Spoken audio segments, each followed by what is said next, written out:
I cheated on my wife, she wants to work it out. Hi Reddit long-time lurker, first-time poster. Before I tell my story, I just want to say that I am in no way making excuses for my actions. I am 100% in the wrong. I just want the whole story told so I can get the best advice. So I 34 million cheated on my wife, 33F of 7 years with a coworker, 27F. We'll call her A. My story starts at the end of 2020, when my wife and I were involved in a car accident that ended up with her suffering a dislocated shoulder. After the accident, the months of her recovery caused serious financial strain on us. She ended up losing her job. For most of 2021, we were living paycheck to paycheck and feeling the stress that brings to a relationship. By the end of 2021, she was fully recovered and returned to work, albeit at a much lower salary. In early 2022, we refinanced our house to manage our lower joint income better and reduce stress. Everything started looking up, we were communicating better, intimacy was returning to normal, and overall we were bonding as a couple. Then interest rates started to skyrocket, and we were on a variable rate mortgage. By the end of 2022, our household expenses had increased by over $2,500 per month. We ended up being worse off than the months she wasn't working. In late 2022, I started a new job that brought our household income up to what we needed to get by, but not a lot more. Through 2023, I was working 80 hours per week without travel to stay afloat. As you can imagine, the long hours and reduced time at home started to take its toll on our relationship. Communication was breaking down, resentment building on both sides, intimacy failing. In October of 2023, my company was taking over a major logistics contract. I was asked to head the field training, and A was in charge of office training. The office that was going to head the contract was in a city 4 hours from where I lived, so A and I would be traveling weekly but not working directly with each other on a daily basis. The takeover would finish by year end, so roughly 3 months of weekly travel but home on weekends. Obviously, this wouldn't help my situation at home, but the bonus and salary increase at completion would greatly help the financial stress. At this time, that was the main cause of my relationship problems. So A and I began working together, keeping a very professional relationship, email contact only after working hours and weekends. I kept an open phone policy with my wife. She had all passwords to email accounts and messaging apps. For the most part, everything was going well. A and I were in a very professional working relationship, and the training was going faster than expected. One night, about a week before the training was due to wrap up, I went back to my hotel room after work and had a FaceTime call with my wife. We ended up getting into a massive fight that ended with her hanging up and me leaving to go to the hotel restaurant/bar. When I got to the bar, I ordered a double Jack and Coke and finished that within 15 minutes, 20 mins, and ordered a second, then a third within the hour. Around 7, A came down to order dinner and saw me at my table and came over and started talking. She asked if she could join me at my table for a minute, as she wanted to go over a couple of things for the following day. I said yes, and I was about to order dinner and we could eat together and discuss work. I ordered my fourth drink, still doubles, and a steak dinner, and I ordered wine. As we talked and ate, she could tell something was off with me. As I finished ordering my sixth drink, she asked if I was okay. Up until this point, we kept our conversations very professional. I'm also not one to discuss personal matters with coworkers, especially female coworkers. But I guess being tipsy and angry, I decided to open up about the issues in my marriage and the fight I had with my wife before coming down to dinner. Opened up to me that she had recently split with her boyfriend because he couldn't handle her work schedule any longer. We both continued talking and ordered another round. Around 11 at night, we paid our bills and headed to the elevators. We were staying on the same floor. And as we were heading to our rooms, said she wouldn't mind talking a little while longer. I said I had the suite with a sitting room and whiskey in my room. I know this was stupid, but I can't change it now. We go into my room and I make us each a drink and we continue talking. At this point there is chemistry between us, but I was too tipsy to register or care. I got up to make another round and I went to use the washroom. When I left the washroom, she walked up to me and got very close and kissed me. I was frozen for a second and she kissed me again, this time very patiently. And before I knew it, we were heading to the bed with clothes coming off. I woke up the next morning with a pounding head and A was still asleep in my bed, and the memories of the night before came flooding back. I immediately felt guilt and shame and regret for the previous night. I jumped in the shower and threw up. I knocked on the door and said she was returning to her room to get ready for the day. I told her I would see her at the office. I got out of the shower and made sure I had left my room, and I called my wife. When she answered the phone, I apologized for the fight the previous evening and told her I had to confess something to her. I told her what happened with A and asked if she wanted me to go stay at my parents' for the weekend. She was furious, to say the least, and said she didn't care what I did as she was going to stay with her sister. She broke down crying, called me an a-hole, and hung up the phone. I went to work and tried to get through my day as best I could, but the guilt was eating me alive, and I ended up leaving early and driving the 4 hours home. When I got home, I was surprised to see my wife's car still in the driveway. I went into the house and found her sobbing on couch with the dogs. When she saw me, she got up and gave me a hug, then broke down and ugly cried, asking how I could do it. I'm not going to lie, my heart broke at the sight of her, and all the regret from the night before made me break down with her. I apologized over and over and told her I would answer any questions she has, and I understood if she could never forgive me. We spent the weekend in the house talking, fighting, and crying. It's been about 2 months since, and we are still together working through our issues. We started couples therapy about 6 weeks ago. So far, my wife has made it clear that she wants to stay in the marriage. Her reasoning is it was not an ongoing affair, and I owned up to my mistake immediately and on my own accord. As much as I want the marriage to continue, I have my doubts. I love her with everything I have, and I'm disgusted with myself for putting myself in the situation I did. My concern is what happens if she can get over it now, but 5 minutes, 10 years down the road, life triggers bad memories, and she decides to walk then.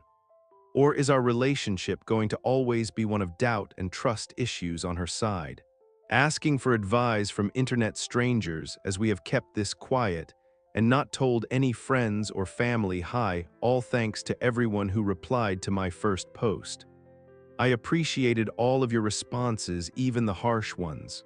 I've linked my original post to my profile for anyone knew her, but the TLDR is I had a ONS with a coworker. Confessed to my wife the morning after, and she wants to work it out, and I'm struggling. I have been NC with A since the ONS, and she has taken over the office we were training out of, so I will have little to no interactions with her moving forward. Before my wife and I even went into MC, we put a couple things in place to help her. One tracking app on my phone and access to all accounts and messenger apps. 2. I on my own choice have decided to do a dry year at least. I've never had problems with alcohol, however my decision to turn to it to the level I did after a fight has me concerned moving forward, so I'm taking at least a year to have personal counseling, maybe AA, and take it from there. 3. The financial stress in 2021 was bad, but we still had savings. The big stress came in 2022 when the interest rates and inflation skyrocketed, almost tripling our monthly living costs to the point we were in the red by $1,200 per month until I started my new job at the end of 2022. 2023 was a year of long hours to stay afloat and ride out the year until we could get back onto a fixed-rate mortgage or be in a position to sell our house. We had MC last night, and I brought up my fears to my wife. She understands my fears and has similar ones herself. However, she feels that with the amount of stress we've been under in the last few years, since the accident and we didn't split already shows, we have the strength in our marriage to work through anything. I do agree with her on that point. Her next point, however, is taking some time to adjust to. She feels that this wasn't just sex, but a form of SA on A's part. My wife says I'm in the wrong for having a come into my room and to have as much to drink as I did. But she knows I'm a social drunk. I'm the guy that is friendly with everybody and has 5 new best friends and after-party invites after a night out. So me inviting A into my room isn't out of the norm for me on a social level.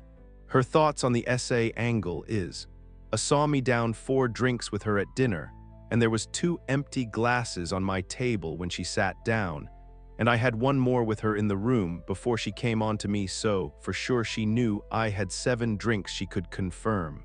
I only had 2 glasses of wine with dinner in a 4-hour window, then 1 mixed drink with me in my room before coming on to me. My wife feels that there is no way A had more than a buzz where I would have clearly drunk, so while I'm not blameless, but there is enough reason to call this a form of SA. Our MC agreed with my wife that there is a case to be made. So now I'm processing this as I just viewed this encounter as a drunken fuck up and I'm to blame. Does anyone have thoughts on this? My wife has been a godsend. With MC, we have come to an understanding that while my actions that night were wrong and on me, the bigger issue in our marriage is how we handled the relationship during the last couple years that led to the ongoing resentment, dead bedroom, and constant small and large fights. So moving forward, we want to work with our MC to build better communication and coping skills within the marriage, and outside MC, start dating each other and reconnecting down to the basics and rebuild from there. So it's been a week since my original post. A lot of you reached out asking for updates, so here it is. As of now, we're making it work. Between PC and MC, we're working on communication with each other and how to handle stress in the relationship. We've also enrolled in a household financial management course to do together, so hopefully we cannot repeat past mistakes and learn to set ourselves up better financially. But mostly we have been talking as much as we can and allowing our emotions out, good or bad. It's a long road ahead, but I feel as of now there is at least hope. Story 2, not only am I not sure where to begin, I'm not even sure what to say when I do. I guess the first thing is to tell everyone I did manage to get a very good lawyer. Her firm in general is rated the highest at representing men in divorce cases in my area. Instead of passing my case off to someone else on the legal team, she took on my case as her own. Everyone at the firm has been kind and supportive. I can tell they don't just care about getting their retainer and payoff. Nadia, my lawyer, has done everything she can to help me with my well-being and sanity. After agreeing to take my case, we went over the usual forms I needed to fill out. I listed property and all bank account info as well as ballpark estimates of what Mari and I make income-wise. After explaining about the wreck and what I saw just before it happened, she asked if I'd had an STD panel. I explained that I had, and everything had come back clean. She then asked if I had documented the infidelity with pictures or video. I told her I hadn't been thinking rationally enough at the moment to do that. She phoned a pie her firm uses and set up a meeting between he and I the next day. I live in an at-fault state, so while I knew Mari was unfaithful, I needed actual evidence for the divorce to go my way. We set up one of her staff to be the go-between for me and Mari's dad as far as communication goes, and to arrange drop-offs. I got her aide to go ahead and notify my soon-to-be ex-father-in-law that my ex could have the kids that upcoming weekend and following week. Nadia then asked if I had arranged therapy for me and my children. I explained I was due to have my first therapy appointment that week. But as the children had yet to be told anything, I was holding off on that. She told me as soon as I felt they were in need of any professional attention to let her know she had several therapists she could recommend. She expressed what seemed to be sincere condolences I was having to go through all I have and will. I tend to dislike lawyers, but I do think I might have found one with an actual soul. She gave me a list of things to collect and do before our next meeting. Many of the instructions were identical to the advice users post here. So, when she told me to drop by the drugstore to get 2 DNA kits, I thought nothing of it. I knew it was standard protocol. When I got home with the kids that night, I did the cheek swabs for me and them. I sealed everything up and mailed the kits off after taking the kids to school the next morning. 2 days later was Friday, and the go-between dropped the kids off with their grandfather for the weekend that morning. I went to work, and I was just coming back from lunch when I got an email notification from my personal account. I could see it was 2 emails from the lab, so I waited to get to my computer to view them. At my desk, I opened the first email and clicked a link. The result said my son Michael is in fact my son. I opened the other email and clicked the link. I read what it said. I read what it said again. I couldn't really say anything, I just started shaking my head. I knew I had to get out of the office before breaking down, but I managed to do screenshots of both results and email them to myself as photo files. I went to my car and began bawling as the realization my daughter Carrie was in fact not my daughter set in. I can't imagine having an arm cut off would hurt much more than losing a daughter. It honestly felt like my soul had been taken from me. I don't know any other way to describe it. I didn't know who to call. I just sat there crying and wishing like hell I could wake up from my nightmare. I downloaded the 2 files from my email account and texted the pics to my lawyer. Within 20 seconds, Nadia called asking where I was. Work was all I could manage to say. She told me to stay there and someone from the firm would be there in a few minutes. I ended the call and opened the door. I began to vomit uncontrollably until I was dry heaving. By the time I managed to stop puking and feeling dizzy, one of the paralegals arrived to pick me up. She took me to the firm, and as soon as Nadia finished with a client, they ushered me into her office. The first thing she told me was that sometimes the tests come back wrong. She said she understood I was upset and had every right to be. But she urged me we needed to test Carrie and me again in a local lab to ensure nothing gets contaminated. I couldn't believe what was happening. Even after catching Mari cheating, I just assumed the DNA test on the kids was a formality. I would have never thought my wife would ever be unfaithful. But imagining she was capable of having some other man's baby, if true, who in the hell did I marry? I couldn't even confront Mari if I wanted to. I didn't have concrete proof.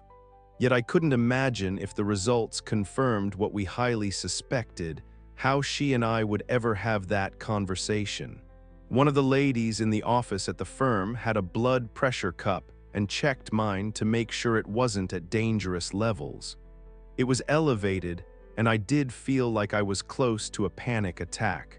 Yet I was numb and in shock at the same time. I wondered what was next. I struggled to grasp my little girl might have never been my little girl. At that moment, I was so glad the kids were staying with their mom. I started wondering if both test results could be wrong and Carrie was my daughter and Michael wasn't my son. I knew I couldn't wait 2 days to know the truth. So the go-between set up a time she could pick Carrie up the next day for a few hours and take her back to Mari's parents. We did the test in a sterile environment and by trained medical staff. There was no mix-up. I am not Carrie's father. It still took a day to get results, and she was back with her mom by the time I got them. But I cried even harder the second time, and I'm so glad Carrie wasn't there to witness it. I sent the results to my lawyer, and she called to check on me. She urged me to seek out family and not go through things alone. I got into my car and drove to my dad's, crying the whole way. When I got there and saw my mom, she knew something was wrong but couldn't get it out of me. Finally, I just managed to utter, "Carrie is not my daughter." Mom asked me, "What?" But she knew she heard correctly, and I was incapable of repeating it. After about 30 seconds of silence, other than me weeping uncontrollably, she stood and got her cell phone. She called my dad. She told him to hurry home, but please be very careful, that I had bad news. I could tell my dad wanted at least a hint at what could be so bad. She just urged him to be safe and get home as soon as he could. He arrived in about 20 minutes, and we all just had a long cry for hours. I'd console my dad. He'd console my mom. They'd console me, but we were all inconsolable. They of course asked me about Michael, and I assured them he was mine. They both expressed relief and then felt badly for being relieved to only be losing one grandchild. They asked me what I was going to do. I told them I didn't know.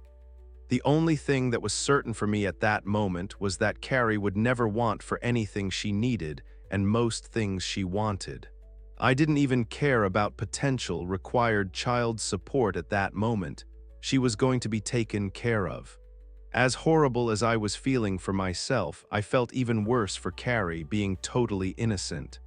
Did I want custody of her? Could I get custody of Carrie even if I wanted it? I began to wonder if Mari knew or suspected. I suddenly wanted some damn answers. I met with Nadia after work Monday, and she told me she'd met with the private detective hired to follow Mari. Due to the wreck, she hadn't been out of the house to cheat anymore. So I wasn't surprised he didn't have recent evidence. But one of the things Nadia had me bring was Mari's old cell phone from out of a drawer at home. He was able to get in and access nearly every app as if he were on her destroyed phone. He found nudes sent and received to and from various guys, tons of messages and sexting with enough admission of guilt in them to sway any judge. I was asked if I wanted to see any of the pictures or read the texts. I declined. But Nadia and I did need to plan how I was going to confront Mari about Carrie. She thought it best to do it in her office if Mari could be talked into it. She called Mari's mom's cell in front of me. I heard Mari's voice for the first time since I left the hospital. Nadia got straight to the point and told her she needed to meet with me to explain a few things. My ex declared she'd been waiting and wanting to talk. She was asked if her lawyer could be contacted. Mari said she didn't have one, but said she was willing to come the next afternoon to talk. It was all I could do to get through that next day without crying like a lunatic at work, and yet pretend to be getting things done. I was barely able to keep lunch down, but I left at 3 and headed to the firm feeling nauseous. I arrived first intentionally. I wanted her to be forced to enter, sit on the side away from the door and unable to try and approach me. I was scrolling through pictures of our perfect family that never existed when she came in. She needed assistance walking and was still in 2 casts from the wreck. I didn't have to worry about her trying for a hug. I thought she might be playing it up for sympathy, but we did have a bad wreck. I finally wanted her just to sit the hell down so I could ask her to explain herself. Once we were all seated, water was offered and the meeting began. My lawyer started by asking Mari if she minded us recording the meeting. She was fine with it. As soon as we started recording, my soon-to-be ex-wife began to try and apologize. I bluntly interrupted her and asked her point-blank how many men had she cheated on me with, and when did it start. There were enough confirmed hookups from the pie to know the guy I caught her with wasn't the first by a mile. She didn't know what we knew, of course. And I guess to reduce the severity of the incident before the wreck, her plan was to only admit to what she knew we knew. I asked her again, rough estimate, how many men she had slept with since our son was born. Giving that specific time frame seemed to give her a minute's pause, but she kept trying to act clueless. She still thought it was all a game at that point, and I was losing my cool. Nadia put her hand on my shoulder and gently pushed me back away from the table. She looked at Mari and asked if I was a good father. She quickly gave me a glowing review saying she couldn't ask for a better father to raise her children. I wanted to stand and flip the table at the way she stated her children. Nadia then asked her if the other father of her child was going to be a good dad too. As Mari was asking what other father she was talking about, my counsel slid the paternity results for Carrie across the table. As much as I have hated what my life has become since discovering her cheating, I needed to be there to see her reaction in person. She was obviously shocked to know Carrie isn't mine. And she tried to hit me with the whole, "You're her father who has raised her," and I had to shut that down. I asked her who Carrie's father is. She looked down with a hint of shame, and I thought she might be protecting someone. When she said she didn't know for sure who Carrie's father is, Mari saw me truly break down in tears for the first time. I just couldn't take it anymore and lost it. Mari was crying but asked to try and explain. She reminded me about the postpartum depression she went through after Michael was born. I did my best to be as sympathetic as I could at the time. I can say with certainty I spent every moment I could looking after my son so she could have time to herself. There were days she was so depressed she couldn't even get out of bed, and I looked after all of us. But I loved doing it. I loved doing it for the family I had. I remembered. I had actually been foolish enough to thinking making it through had made our relationship stronger. Nope, she didn't blame it on Rebecca. But when she first got Mari to go on a few girls' nights out, I was relieved if not grateful. They'd been best friends for years, but hadn't seen much of each other during the pregnancy. Mari said she got really drunk the second time they went out, and she let some guy feel her up while she gave him head. She said she felt guilty about it for a while, for months. But she began to resent not getting to be young and free to be with whomever she chose. She told us she started hooking up with guys the nights she would go out with Rebecca. Until the night before our wreck, she'd never not come home or come home late over the years. She claimed she didn't want to develop feelings for any of the guys. She claimed she always used protection and never slept with the same guy more than 3 times. She said she just wanted sex. I was dumbfounded. Finding out your wife is a filthy lying slut tends to do that. It was like learning your life is a reality show you didn't ask to be in. I wanted to yell at her, but I was too busy calculating how many men she possibly cheated on me with over a period of years. Nadia asked her if she had any idea who Carrie's father might be, and she swore she always assumed she was mine. My lawyer pointed out that obviously something happened and suggested maybe a condom broke. When my wife confessed that did happen a few times with a few guys, I lost my shit. I asked her who in the hell she was, because I didn't know the person telling me such horrible things, like she was telling me to pass the salt. I asked her when she started hating me and why. I asked what I had ever done to warrant being treated like she did. How could she do this to her daughter? I raged. She took it, knowing it was all true. After what she just told me and what I expressed about how I feel about her, divorce is a given. What was a marriage had become scorched earth. The only thing left to do was total up the casualties. I've lost a wife and daughter, that's 2. A wife lost a husband, that's 3. A daughter lost a father, and a brother had his sister become a half. Then you get into grandparents and in-laws. Mari essentially destroyed 2 entire families. Her parents will not be okay with what she was doing. And I swear by all that's holy, I will let them see all the evidence the pie finds. She admitted to meeting with men from dating apps with Rebecca and using girl time as a time to hook up. She claimed she never meant to hurt me. She swore she had no idea Carrie isn't mine. I actually believe her because I had no idea either. But DNA doesn't lie. I asked why she didn't just divorce me. She came straight out and said because she didn't want to lose the security I gave her. She cried. All of it was said through tears, but I know my expression was of just scorn. I was disgusted at the person who sat across from me. I feel used, humiliated, emasculated. I feel defeated. I'm pretty sure one of the reasons she came to talk without a lawyer is due to the fact I own everything. She doesn't have much to lose outside of a small 401,000. And my assets I entered the marriage with by inheriting my grandfather's estate when I was 14. The woman I call mom is not my biological mother. My mother died when I was 2 from a rare fast-spreading cancer. My dad remarried the woman I call mom when I was 4. I have known my entire life she wasn't my biological mother, and I wasn't her biological son. I learned later she couldn't have children, and raising me helped her experience that. When my biological mother's dad died, what was left to her went to me as her heir, but I couldn't touch it until I was 21. I studied hard and went to school, but I don't have to work. Fiscally, she knows I will mop the floor with her in the divorce, and she won't be getting anything close to half. She has a job. She isn't able to work at the moment with her injuries, but she has a job. Part of me wants to punish her, and the other part of me wants to be done with her.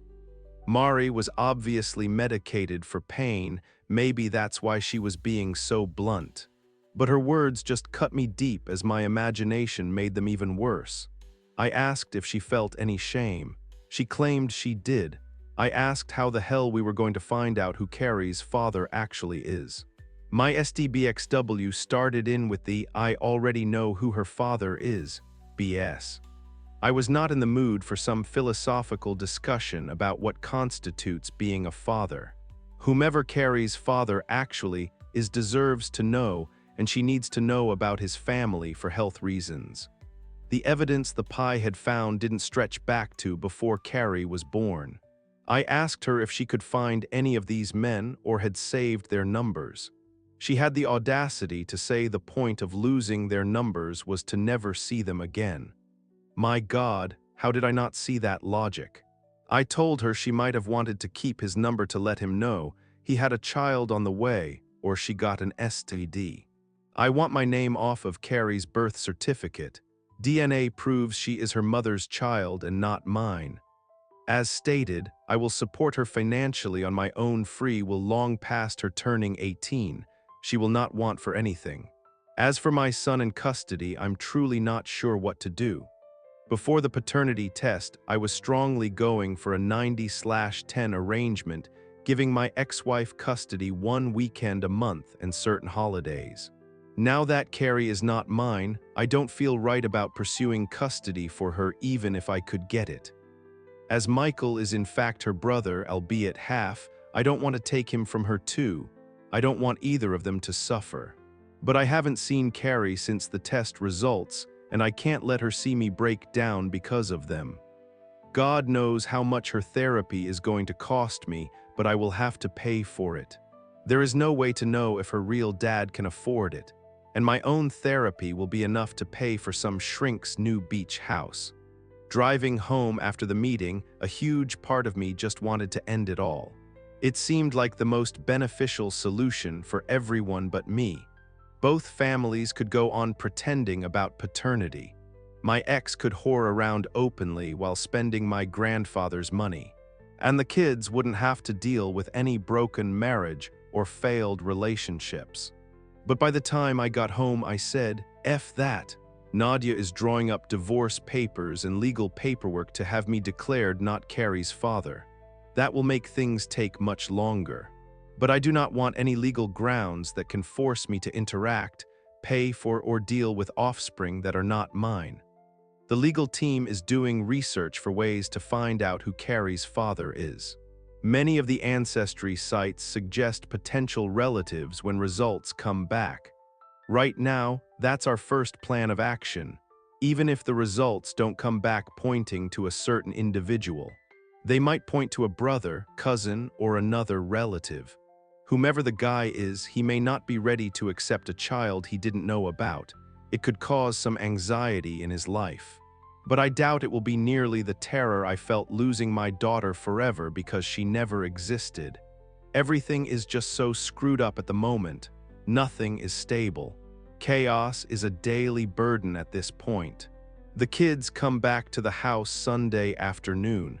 I've never wanted to not see them before, but I know many inevitabilities will happen I cannot be prepared for.